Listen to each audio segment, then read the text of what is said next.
Halo, assalamualaikum warahmatullahi wabarakatuh. Bagaimana kabar kalian semua? Semoga selalu sehat ya.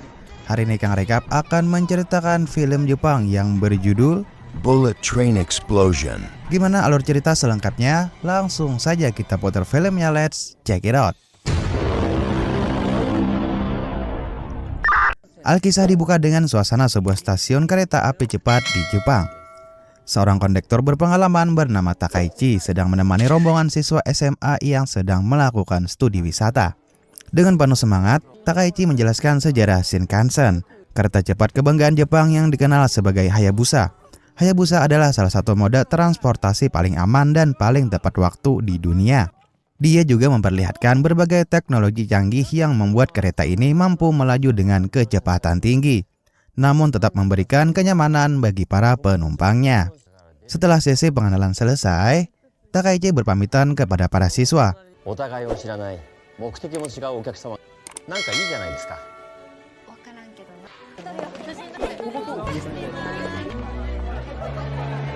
Bersama rekan kerjanya Fuji, dia pun bersiap menjalankan tugas seperti biasa sebagai seorang kondektur. Bagi Takaichi, tugas seorang kondektur bukan hanya memeriksa tiket atau memberi informasi kepada penumpang, tapi dia bertanggung jawab menjaga keselamatan, kenyamanan, dan ketertiban seluruh orang yang berada di dalam kereta. Tak lama kemudian, kereta Shinkansen Hayabusa akhirnya diberangkatkan sesuai jadwal.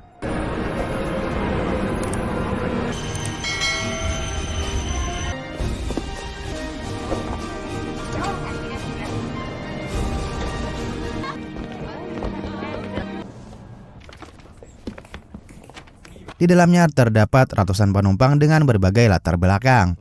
Ada rombongan siswa yang sedang menikmati perjalanan, seorang calon anggota parlemen bernama Kagami, seorang YouTuber terkenal bernama Todoroki, hingga para pekerja dan keluarga yang hanya ingin tiba di tujuan dengan selamat. Sementara itu, di pusat kendali operasional, para petugas sibuk mengatur lalu lintas kereta agar seluruh perjalanan berlangsung tanpa hambatan. Setiap jalur diperiksa dengan teliti dan setiap jadwal dipastikan berjalan sesuai rencana. Sekilas semuanya terlihat normal, hingga sebuah panggilan telepon misterius masuk ke kantor pusat perusahaan kereta. Petugas yang menerima telepon itu awalnya mengira hanya panggilan iseng saja. Namun beberapa detik kemudian, suara pria di seberang telepon mengatakan sesuatu yang membuat suasana ruangan langsung berubah mencekam. Pria itu mengaku telah memasang bom di bawah kereta Hayabusa yang sedang melaju menuju Tokyo.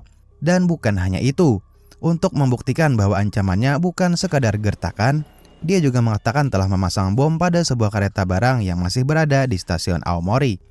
Menurutnya, jika kereta barang itu berhenti atau kecepatannya turun hingga di bawah 5 km per jam, bom akan langsung meledak. Mendengar ancaman tersebut, petugas segera menghubungi operator kereta barang.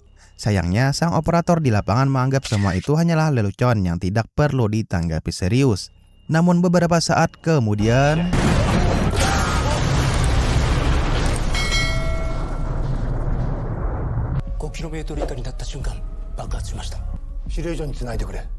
seluruh petugas di pusat kendali langsung terdiam. Kini mereka sadar, mereka sedang berhadapan dengan seorang teroris yang benar-benar serius. Tak lama kemudian, pria misterius itu kembali berbicara. Dia mengatakan bahwa bom yang dipasang di kereta Hayabusa memiliki mekanisme yang jauh lebih berbahaya. Bom tersebut tidak menggunakan timer. Bom itu justru terhubung dengan kecepatan kereta. Selama kereta terus melaju di atas 100 km per jam, bom akan tetap jinak. Namun begitu kecepatannya turun di bawah angka tersebut, seluruh rangkaian kereta akan langsung meledak. Informasi itu segera diteruskan kepada direktur perusahaan kereta. Setelah memastikan bahwa ledakan pertama memang benar-benar terjadi, sang direktur akhirnya menyadari bahwa mereka sedang menghadapi situasi yang belum pernah terjadi sebelumnya. Tanpa membuang waktu, dia memberikan wewenang penuh kepada kepala pusat kendali bernama Kasagi. Kasagi diperintahkan melakukan apapun yang diperlukan demi menyelamatkan seluruh penumpang. Di saat yang sama, Kasagi segera menghubungi masinis Hayabusa yaitu Chika Matsumoto. Dengan suara serius, dia menjelaskan bahwa terdapat bom di dalam kereta yang akan meledak apabila kecepatan turun di bawah 100 km per jam. Karena itu Chika diperintahkan untuk mempertahankan kecepatan sekitar 120 km per jam dan tidak berhenti di stasiun manapun.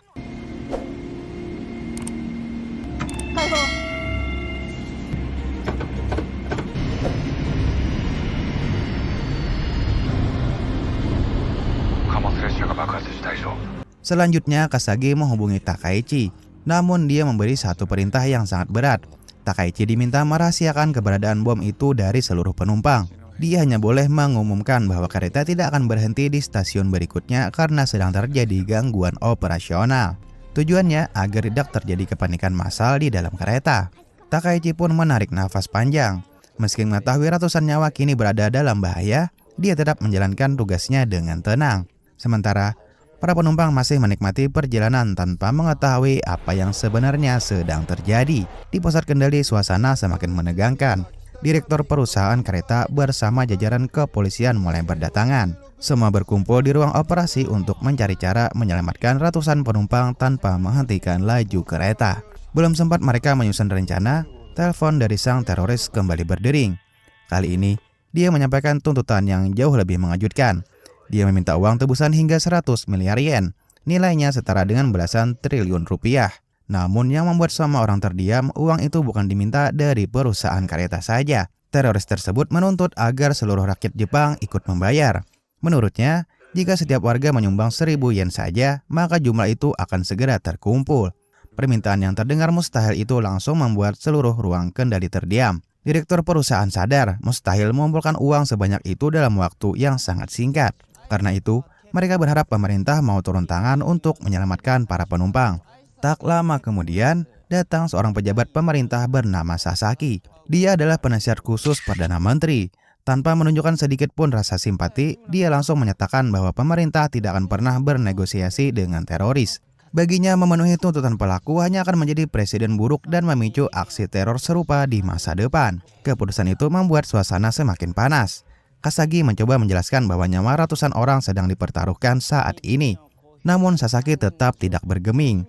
Dan yang lebih mengejutkan lagi, dia justru memerintahkan agar keberadaan bom diumumkan kepada seluruh penumpang. Menurutnya, semakin banyak orang yang mengetahui situasi ini, semakin besar peluang menemukan pelaku di dalam kereta. Kasagi sebenarnya tidak setuju. Dia tahu betul kabar seperti ini hanya akan memicu kepanikan. Tetapi, karena perintah itu datang langsung dari pemerintah, dia tidak memiliki pilihan lain selain mematuhinya. Takaichi pun menarik nafas panjang sebelum mengambil mikrofon. Dengan suara yang tetap berusaha tenang, dia akhirnya mengumumkan kenyataan yang selama ini dia sembunyikan, bahwa kereta yang mereka tumpangi telah dipasangi bom. Dan bom itu akan meledak apabila kecepatan kereta turun di bawah 100 km per jam. Dalam hitungan detik, seluruh gerbong berubah menjadi kacau.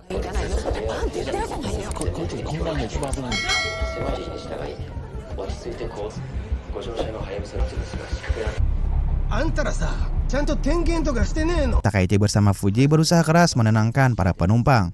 Namun rasa takut jauh lebih kuat daripada kata-kata mereka. Di tengah kepanikan itu, seorang calon anggota parlemen bernama Kagami mulai tampil seolah-olah menjadi penyelamat. Dia membantu menenangkan penumpang, memberi arahan, bahkan berbicara dengan penuh wibawa di depan banyak orang. Sekilas tindakannya memang terlihat mulia, namun sebenarnya Kagami lebih memikirkan citranya sendiri. Dia sadar semua kamera ponsel kini sedang merekam setiap gerak-geriknya. Di sisi lain, pemerintah menggelar konferensi pers yang disiarkan secara langsung ke seluruh rakyat Jepang. Dalam konferensi itu, mereka menegaskan bahwa fokus utama adalah menangkap pelaku, bukan memenuhi tuntutannya. Pernyataan tersebut justru memancing kemarahan masyarakat. Banyak yang merasa pemerintah lebih sibuk menjaga wibawa dibandingkan menyelamatkan nyawa para penumpang. Dan tepat ketika konferensi pers masih berlangsung, tiba-tiba layar siaran diretas. Wajah para pejabat langsung menghilang, dan sebagai gantinya muncul rekaman video seseorang yang sedang memasang bom di salah satu gerbong kereta. Video itu menjadi bukti bahwa ancaman tersebut benar-benar nyata. Seluruh Jepang yang sedang menonton siaran itu langsung dibuat gempar. Sementara di pusat kendali, Kasagi bersama tim kepolisian mulai menganalisis setiap detail video tersebut. Mereka memperhatikan posisi kursi, nomor gerbong hingga setiap baut dan panel yang terlihat di dalam rekaman. Dari hasil analisis awal, Mereka menduga salah satu bom berada di gerbong nomor 4, namun tidak ada yang bisa memastikan apakah hanya satu bom yang dipasang atau justru seluruh rangkaian kereta sudah dipenuhi bahan peledak. Di tengah penyelidikan itu, masalah baru kembali muncul. Petugas melaporkan bahwa di jalur yang akan dilalui Hayabusa terdapat sebuah kereta lain yang mengalami kerusakan. Kereta tersebut tidak bisa dipindahkan tepat waktu. Jika Hayabusa terus melaju lurus, tabrakan besar hampir pasti akan terjadi. Kasagi segera mengambil keputusan, dan Hayabusa harus dipindahkan ke jalur sebelah. Namun masalahnya, di jalur sebelah ternyata ada kereta lain yang sedang melaju dari arah berlawanan.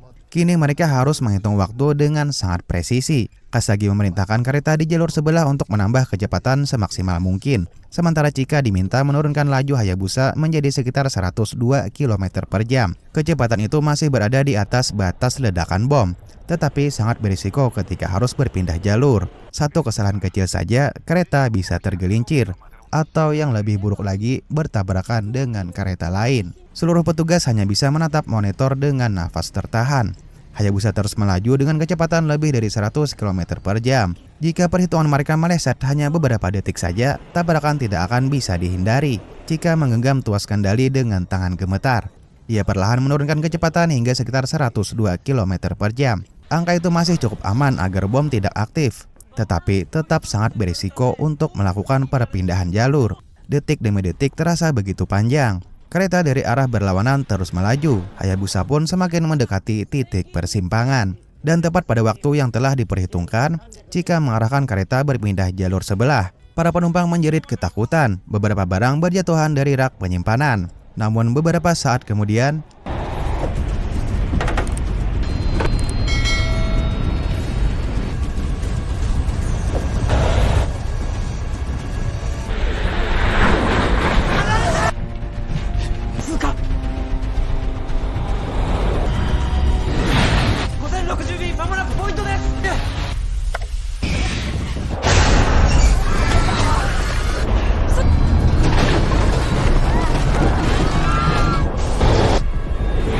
Hayabusa berhasil kembali stabil. Mereka berhasil lolos dari bencana besar itu. Semua petugas di ruang kendali langsung menghela nafas lega. Namun rasa lega itu tidak bertahan lama. Di dalam kereta, YouTuber terkenal bernama Todoroki melihat situasi ini sebagai kesempatan untuk menarik perhatian publik. Dia menyalakan siaran langsung melalui media sosial.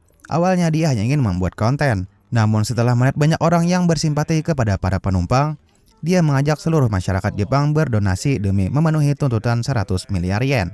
Tanpa diduga, ajakan itu justru menyebar dengan sangat cepat. Ribuan orang mulai membagikan tautan donasi tersebut. Sedikit demi sedikit, uang yang terkumpul terus bertambah. Harapan baru mulai muncul. Sayangnya, pemerintah tetap menolak segala bentuk negosiasi. Mereka bahkan berniat memblokir rekening donasi itu agar masyarakat tidak mengirimkan uang kepada teroris. Keputusan tersebut memicu kemarahan para wartawan. Banyak yang mempertanyakan apakah pemerintah benar-benar ingin menyelamatkan para penumpang atau hanya sibuk menjaga citra di mata publik. Sementara itu, pihak kepolisian mulai membuka kembali arsip lama. Mereka menemukan bahwa 50 tahun yang telah lalu, Jepang pernah mengalami aksi teror yang hampir sama. Pada tahun 1975, sebuah kereta Shinkansen juga pernah dipasangi bom dengan mekanisme serupa. Kali itu pelaku berhasil ditemukan dan tewas dalam sebuah ledakan besar. Namun ada satu perbedaan mencolok. Teroris saat ini bukan sekedar ingin membalas dendam. Dia seolah ingin memaksa seluruh rakyat Jepang ikut bertanggung jawab atas tragedi yang sedang terjadi. Hal itu membuat polisi yakin, kasus lama dan kasus sekarang pasti saling berhubungan. Lalu di dalam kereta, sekelompok anak muda yang sedang melakukan siaran langsung tanpa sengaja mengenali salah seorang penumpang. Pria itu bernama Goto. Dia adalah seorang pengusaha kaya yang beberapa waktu lalu menjadi sorotan media. Helikopter miliknya pernah jatuh dan menimpa sebuah sekolah dasar. Kecelakaan itu menewaskan 8 anak kecil. Yang membuat masyarakat marah, Goto dianggap tidak pernah bertanggung jawab atas tragedi tersebut. Begitu identitasnya terbongkar, para penumpang mulai memakinya. Sebagian bahkan mendorong dan memukulnya. Hingga inilah yang terjadi.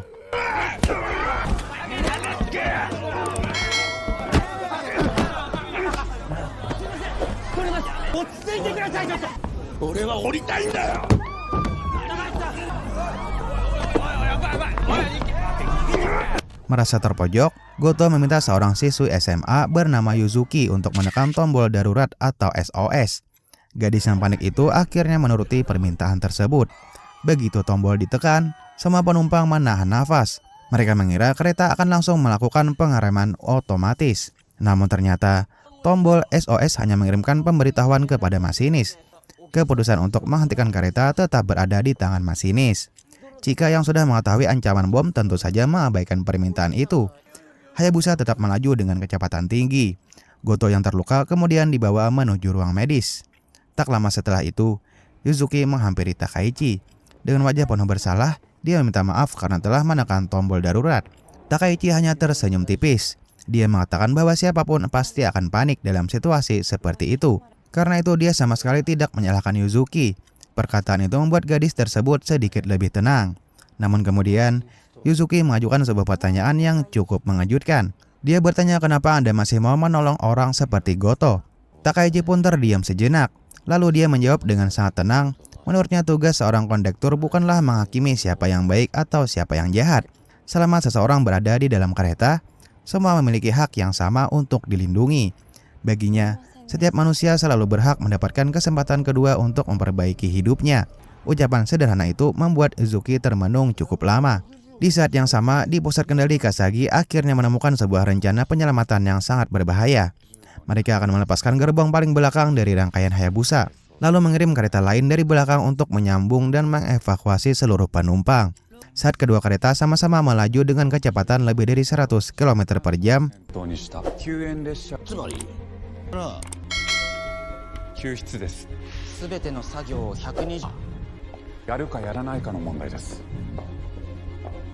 dan saatnya rencana penyelamatan dimulai. Melalui pengeras suara, Takaichi meminta seluruh penumpang tetap tenang dan mengikuti setiap instruksi tanpa terkecuali. Meskipun wajah mereka dipenuhi rasa takut, para penumpang akhirnya mulai bekerja sama. Mereka berpindah ke gerbong yang telah ditentukan. Sementara beberapa penumpang yang memiliki kemampuan teknik membantu petugas mempersiapkan proses pelepasan gerbong. Di luar kereta, sebuah rangkaian penyelamat mulai melaju dari belakang.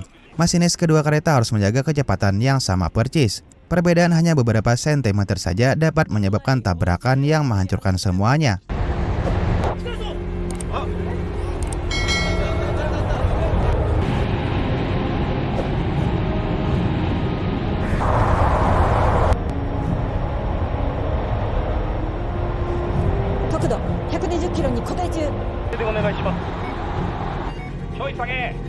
Perlahan, jembatan penghubung berhasil dipasang. Satu persatu penumpang mulai menyeberang ke kereta penyelamat. Suasana begitu menegangkan. Semua orang hanya bisa berharap proses ini selesai sebelum sesuatu yang buruk terjadi.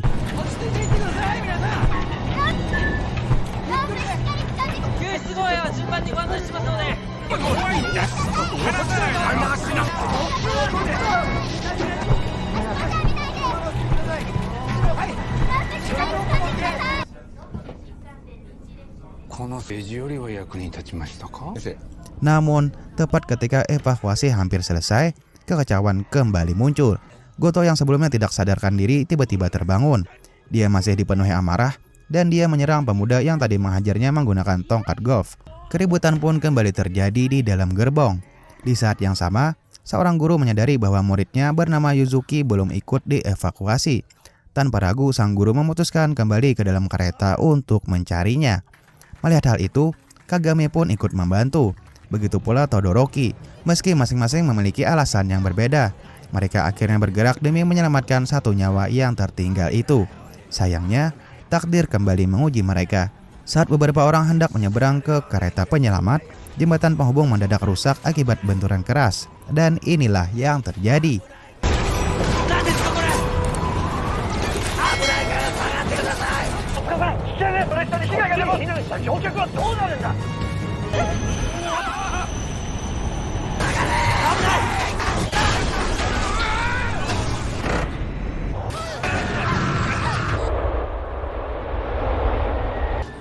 Kini yang tersisa di Hayabusa hanyalah 9 orang saja, 6 penumpang dan 3 petugas. Salah satunya adalah Fuji, yang kondisinya semakin kritis akibat kehilangan banyak darah setelah tertusuk besi saat proses evakuasi tadi. Di ruang kendali, Sasaki mulai mengambil keputusan yang sangat kejam. Menurut perhitungannya, Jika Hayabusa tetap menuju Tokyo, ledakan yang terjadi akan menghancurkan sebagian kota dan menelan korban jauh lebih banyak. Karena itu dia mengusulkan agar kereta dihentikan sebelum memasuki Tokyo dan membiarkan 9 orang yang masih berada di dalamnya menjadi korban demi menyelamatkan jutaan penduduk lainnya. Mendengar usulan itu, Kasagi langsung berdiri dan menolak keras. Baginya selama masih ada harapan sekecil apapun, tidak ada alasan untuk mengorbankan satu nyawa sekalipun. Di tengah perdebatan itu, tiba-tiba Takaichi menghubungi pusat kendali. Dia mengusulkan sebuah ide yang belum pernah terpikirkan sebelumnya. Bagaimana jika jalur rel di stasiun Tokyo disambungkan sementara dengan jalur Shinkansen lain, sehingga Hayabusa tidak perlu berhenti dan bisa terus melaju melewati stasiun. Kasagi langsung menghitung kemungkinan tersebut, dan ternyata jarak rel yang perlu disambungkan hanya sekitar 5 meter saja. Secara teori hal itu masih mungkin dilakukan. Lalu, seluruh pekerja langsung bergerak. Alat berat pun didatangkan, semua berpacu dengan waktu.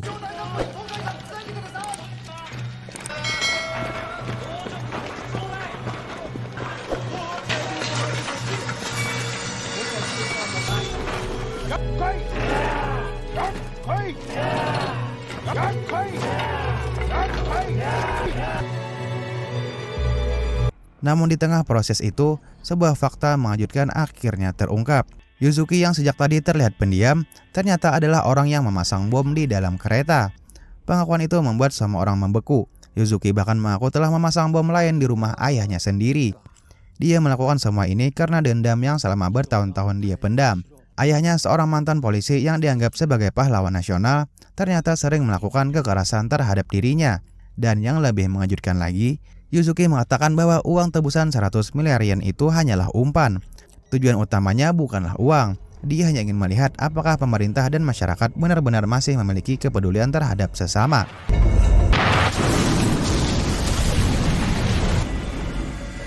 Kemudian Yuzuki mengungkapkan rahasia terakhir. Bom itu terhubung dengan alat pemantau detak jantung yang ada di tubuhnya. Selama jantungnya masih berdetak, bom akan tetap aktif. Satu-satunya cara mematikannya adalah dengan menghentikan detak jantungnya sendiri. Semua orang langsung dilanda dilema. Jika Yuzuki dibunuh, mereka semua akan selamat. Namun jika tidak, bom akan tetap aktif hingga akhirnya meledak. Takaichi mendekati gadis itu perlahan. Semua orang mengira dia akan membunuh Yuzuki. Namun yang terjadi justru sebaliknya. Takaichi memeluk Yuzuki dengan erat. Yuzuki pun menangis sejadi-jadinya. Semua kebencian yang selama ini dia pendam perlahan runtuh. Dan di saat yang bersamaan, polisi berhasil menangkap Koga, seorang ahli peledak yang ternyata merupakan anak dari pelaku teror Shinkansen tahun 1975 atau yang tepatnya 50 tahun yang lalu. Koga mengaku bahwa semua rencana ini adalah bentuk balas dendam kepada pemerintah, sekaligus memanfaatkan luka batin yang dimiliki Yuzuki. Tak lama kemudian, polisi menemukan petunjuk bahwa tidak semua gerbong dipasangi bom. Hanya beberapa gerbong saja yang berisi bahan peledak itu. Satu gerbong paling belakang ternyata benar-benar aman. Lalu Kasagi langsung mengubah rencana. Seluruh orang yang tersisa dipindahkan ke gerbong tersebut. Kemudian, dengan memanfaatkan jalur pemindah rel, gerbong aman dipisahkan secara paksa dari rangkaian lainnya. Dan inilah yang terjadi.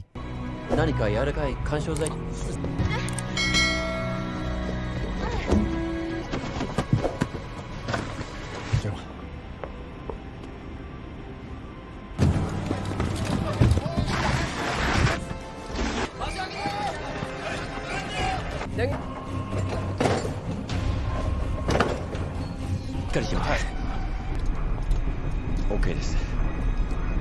大丈夫です。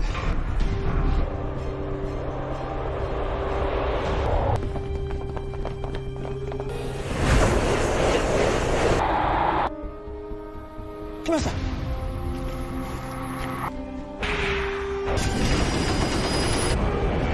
7。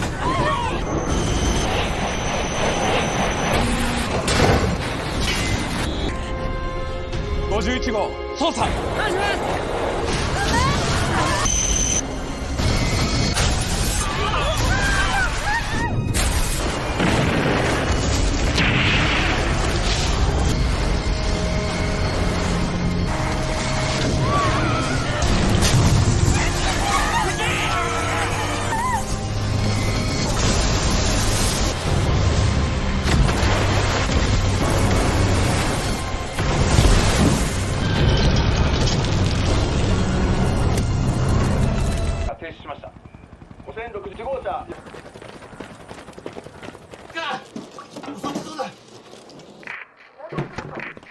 Ketika pintu gerbong dibuka, semua orang masih hidup. Tim medis segera memberikan pertolongan dan Fuji langsung dilarikan ke rumah sakit. Sedangkan Takaichi dan para penumpang lainnya akhirnya bisa menghirup udara bebas. Yuzuki kemudian dibawa ke kantor polisi untuk menjalani proses hukum. Di dalam mobil tahanan, seorang polisi memperhatikan kepadanya jumlah donasi yang berhasil dikumpulkan masyarakat Jepang. Angkanya telah mencapai 100 miliar yen. Bukan karena mereka mendukung aksi teror, melainkan karena mereka benar-benar ingin menyelamatkan nyawa orang-orang yang berada di dalam kereta.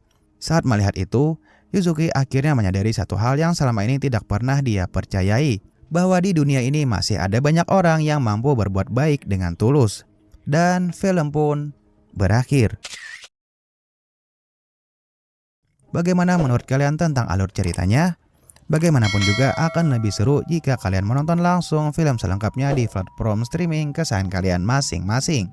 Terima kasih banyak sudah nonton sampai akhir. Semoga terhibur dan mohon maaf jika masih banyak kekurangan. Silahkan drop kritik membangun di kolom komentar.